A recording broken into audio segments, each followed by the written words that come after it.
श्रीमान जी 2026 तक आपके गुरु चलेंगे।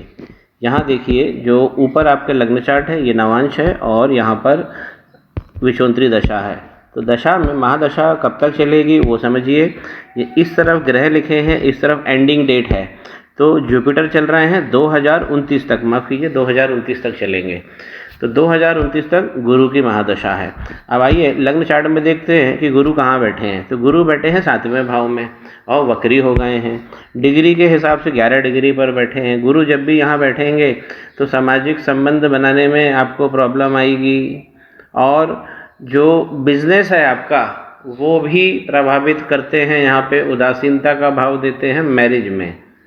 तो गुरु को यहाँ पर मैनेज करना पड़ता है, वक्री हो गए हैं गुरु। तो 7वें घर के गुरु को यहाँ मैनेज करना है और आपकी ग्रोथ लाइन उधर हाथ पर गायब हो गई है। तो गुरु को हम यहाँ मैनेज करेंगे। एक बार पुनः समझिए, ये आपका लग्न चार्ट है। हम बहुत बेसिक प्लेसमेंट पे बात करेंगे।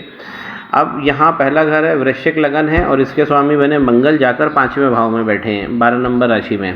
तो 5वें भाव में जब भी मंगल बैठेंगे त्रिकोण भाव में बहुत अच्छा भाव देंगे। जमीन जायदाद ये सब भी आपको जीवन में सुनिश्चित करेंगे। और ये वाला जो भाव है प्रेम का भाव है, संतान का भाव है और शिक्षा का भाव है। तो शिक्षा में थोड़ा सा डिसकंटिन्यू ये करते हैं, स्ट्रीम बदल के भी पढ़ना पड़ता है। और संतान के अंदर जब पहली संतान होती है वो लड़का होता है या पुत्र संतान ज़्यादा होती है, ऐसे लोगों के घर जब मंगल 5वें में बैठे होते हैं। पुत्र संतान को भी तकलीफ़ ये देते हैं कि मिसकैरेज भी हो सकता है और बच्चा जब तक 5 साल 6 साल का नहीं हो जाता है तब तक उसको आपको खास देखभाल करनी पड़ेगी, क्योंकि मंगल यहाँ 5वें में बैठे हैं। आगे जाके जीवन में आपका पराक्रम यहाँ बढ़ाएंगे। तो मंगल यहाँ पे अच्छे बैठे हैं वृश्चिक लगन में। अब इसमें समझिए कि जो आपको खास प्रॉब्लम है वो मैं पहले इंगित कर दूं। सूर्य आपके यहाँ पे 7 नंबर लेकर बैठे हैं तुला राशि में। तो तुला राशि में सूर्य खराब हो जाते हैं और यही चीज़ आपके हाथ में भी दिख रहा है। और आप जैसे जातक जब 28 और 42 साल के होते हैं तो ये पिता को बहुत ज़्यादा तकलीफ देते हैं ऐसे सूर्य। आपके जो मरकरी है वो लाभ के भाव में बैठे हैं, अपनी ही राशि 6 नंबर कन्या राशि में बैठे हैं। तो बुद्धि से आपको धन मिलेगा और जब बुद्धि से धन मिलेगा तो ये योग बहुत अच्छा हो गया। बुद्धि नए नए धन के कामों में लगेगी। और जब भी मरकरी यहाँ बैठते हैं अपनी ही राशि में, तो जैसे डेटा प्रोसेसिंग का काम करना, एनालिसिस का काम करना, ये सब काम आपके जीवन में आएगा। जैसे चार्टर्ड अकाउंटेंट काम करता है, जैसे मार्केटिंग वाला काम करता है, जैसे डेटा एंट्री ऑपरेटर काम करता है, तो उस प्रकार से स्टैटिस्टिकल स्टडी जो होती है, सांख्यिकी उसकी शिक्षा और जो स्टडी होती है किसी कार्य को लेकर, तो ये सब उसमें से आपको धन निकाल के देंगे। अब जो आपके शनि भगवान बैठे हैं वो भी यहाँ पर धन में बैठे हैं। तो लाभ का भाव तो अच्छा है। अब धन का भाव देखिए, शनि भगवान यहाँ बैठे हुए हैं 9 नंबर गुरु की राशि में, तो ये भी धन देके जाएंगे। लेकिन अच्छा धन कब मिलेगा? 36 के बाद, जो आपके हाथ पे इंडिकेट हो रहा है। तो 35 प्लस में आपको एक नया काम मिलेगा, उससे आप आगे बढ़ोगे और यहाँ शनि भगवान धन देंगे। शनि भगवान का एक उपाय करना है क्योंकि इनके पास अंश बल बहुत कम है, 4 डिग्री पे बैठे हुए हैं। आपके चंद्रमा यहाँ पर 10वें घर में, माफ़ कीजिए 3रे घर में बैठे हैं पराक्रम के। तो ये कविता लिखना, शब्दों में खेलना, ये सब आपको देंगे। माँ का भाव भी यहाँ बहुत अच्छा कर दिया है आपका। तो आपके जीवन में माँ बाप में से माँ का जो प्रभाव है आपके ऊपर ज़्यादा रहेगा। जब भी राहु 4थे भाव में बैठते हैं, 4था भाव सुख का घर, माता का घर, तो यहाँ पर कुछ ना कुछ एजेंडा बना के रखते हैं। राहु जब यहाँ बैठते हैं तो गाड़ी घोड़े ये सब दे देते हैं, लेकिन जीवन के अंदर घर में कुछ ना कुछ इशू बना के रखते हैं। ये घर माँ का भी है, तो माँ का आपको ध्यान रखना है। और उनका जो वायु तत्व है ये राहु यहाँ बैठकर वीक करते हैं। तो वायु तत्व से बेसिक मतलब हुआ कि जिस प्रकार जो हमारे सांसों का आवागमन है, हमारा सीना, चेस्ट, लंग्स, ये सब कैपेसिटी जो है मदर की मजबूत होनी चाहिए। उनको कसरत करने का जरूर बोलिए। तो राहु यहाँ पर भाव अच्छा देंगे, लक्ष्मी भी दे देंगे। अब आपके कुंडली में एक जो खास पॉइंट पे मैं देखना चाहता हूँ, देखिए यहाँ चंद्रमा बैठे हैं और ये दोनों भाव, इधर शनि और इधर राहु बैठ गए हैं। तो इसलिए आपका पराक्रम जो है ये वाला भाव, इस पर पाप कर्तरी लग गया। पाप कर्तरी का मतलब होता है किसी भी घर, इस घर के दोनों तरफ पाप प्लैनेट बैठ गए हैं। तो पाप कर्तरी के कारण जो आपके हाथ में जो रेखा दिख रही है, जो भाग्य रेखा है जो मिडिल में आके ख़त्म हो गई है, इसके कारण हो गई है। और जब भी पाप कर्तरी लगेगा, बीच वाला घर फंस गया है, तो यहाँ जो चंद्रमा आपके अच्छे हैं, जो आपको शक्ति दे रहे हैं शब्दों की, कविता लिखने की, आपकी हैंड राइटिंग सुंदर करने की, ये सब कलाएं हैं आपके पास में जो चंद्रमा दे रहे हैं। अब आसपास दोनों पाप कर्तरी अगर बनेगा तो ये दिक्कत करेगा। आपको भी ऑपोजिट सेक्स में यहाँ दिक्कत हो जाएगी। क्यों? क्योंकि चंद्रमा ही फंस गए यहाँ पर, दोनों तरफ पाप कर्तरी हो गया।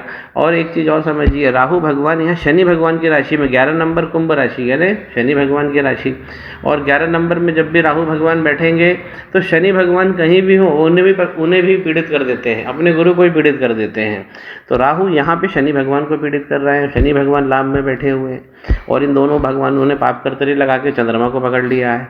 इसलिए आपको चंद्रमा को फ्री करना, इससे आपकी लिक्विडिटी बढ़ जाएगी, ओवर थिंकिंग की जो प्रॉब्लम है, बहुत ज़्यादा आप सोचते हो, ये सब खत्म हो जाएगा, माँ का स्वास्थ्य बढ़ जाएगा, और घर में नए धन आने लगेगा। नए धन जो है घर में आना भी चाहिए और रखा भी रहना चाहिए, लेकिन चंद्रमा जब वीक हो जाते हैं तो ऐसा नहीं हो पाता है।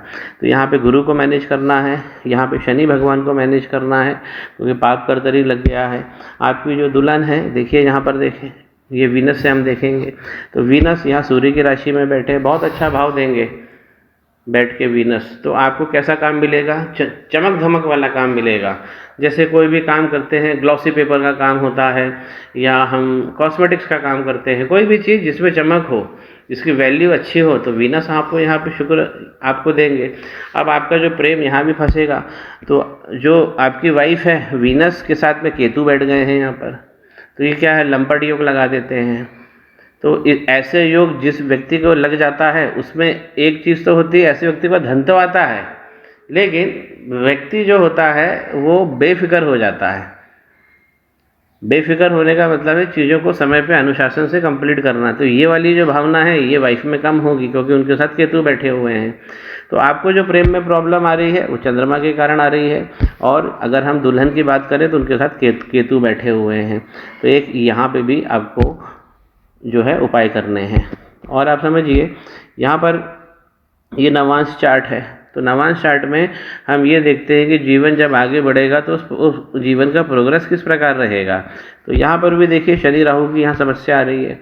ये छठा भाव है रोग रिपु ऋण का, तो ये छठा भाव को फंसा लिया है यहाँ पर।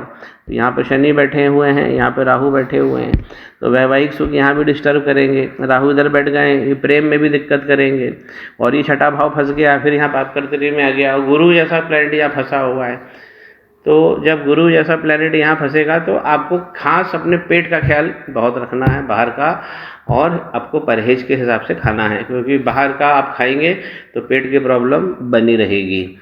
पेट के लिए आपको डेली बेसिस पे अपने को अच्छे से अच्छा भोजन करना है, लाइट भोजन करना है जो पोषक तत्वों से भरपूर हो। गुरु यहाँ बैठे हुए हैं, तो शनि राहु भगवान की यहाँ भी दिक्कत आ रही है। वीनस यहाँ पे फ्री हो गए हैं आपके, और मंगल देखिए, मंगल यहाँ भी आपको दे देंगे, अच्छा भाव देंगे, और आपको बनाएंगे भू स्वामी। इस घर के जो स्वामी है 5 लिखा हुआ, ये कर्म का घर है, इसके स्वामी बने सूर्य। जाकर कहाँ बैठे? 12वें नंबर में, यहाँ 7 लिखा हुआ है। सूर्य इधर भी बैठे 12वें नंबर में, 7 नंबर राशि में, तुला राशि में। तो सबसे ज़्यादा डेबिलिटेड जो है, सबसे ज़्यादा कमी है किसी चीज़ में तो आपके सूर्य में है। तो अपने सूर्य को भी अच्छा आपको करना है। ओवरऑल मैं ये कहना चाहता हूँ कि जब ये वाला घर जो है प्रेम का घर, ये वाला, और इसके स्वामी यहाँ आके बैठे हैं, तो पत्नी कहाँ से आएगी? पत्नी आएगी आपके कर्म क्षेत्र से, या पत्नी को लाने के लिए पिता उसमें सहायक बनेंगे। लेकिन जब दुल्हन आएगी तो केतु के प्रभाव में आ जाएगी। तो इसीलिए वो प्रेम का जो हास है इसमें स्पष्ट दिखाई दे रहा है। चंद्रमा आपके यहाँ प्रेम में फंस गए हैं, लिक्विडिटी भी कम कर रहे हैं। और जब वीनस से, शुक्र पर्वत से आपकी लक लाइन निकली है, और यहाँ पर जो केतु इनके साथ में बैठ गए हैं, ये कारण है कि लक लाइन आधी दूर जाके बंद हो गई है। चंद्रमा यहाँ फंस गए हैं दोनों, तो ये माइंड को बहुत ज़्यादा खराब कर रहे हैं, इसलिए मस्तिष्क रेखा इनके कारण खराब हो गई है। और गुरु पे ग्रोथ लाइन क्यों नहीं है? क्योंकि गुरु यहाँ पे 7वें भाव में बैठे हैं, तो यहाँ मैरिज के भाव में गुरु जो है उदासीनता का माहौल दे देते, इसलिए आपकी उधर ग्रोथ लाइन भी गड़बड़ हो गई है। तो इसलिए बिज़नेस में आगे बढ़ना और सोशल सर्किल बनाना और उसके अंदर संबंधों को अपने बिज़नेस में उपयोग करना, इसमें आपको चैलेंजिंग रहेगा। तो शनि राहु और वीनस केतु और गुरु इनका काम करना है तो चंद्रमा अपने आप फ्री हो जाएंगे। आपके बहुत अच्छे चंद्रमा बैठे हैं, लेकिन पाप कर्तरी हो जाने के कारण जो आपके मन की शक्ति है उस हिसाब से आप आगे नहीं बढ़ पा रहे हैं। बाकी बाद में आपसे फ़ोन पे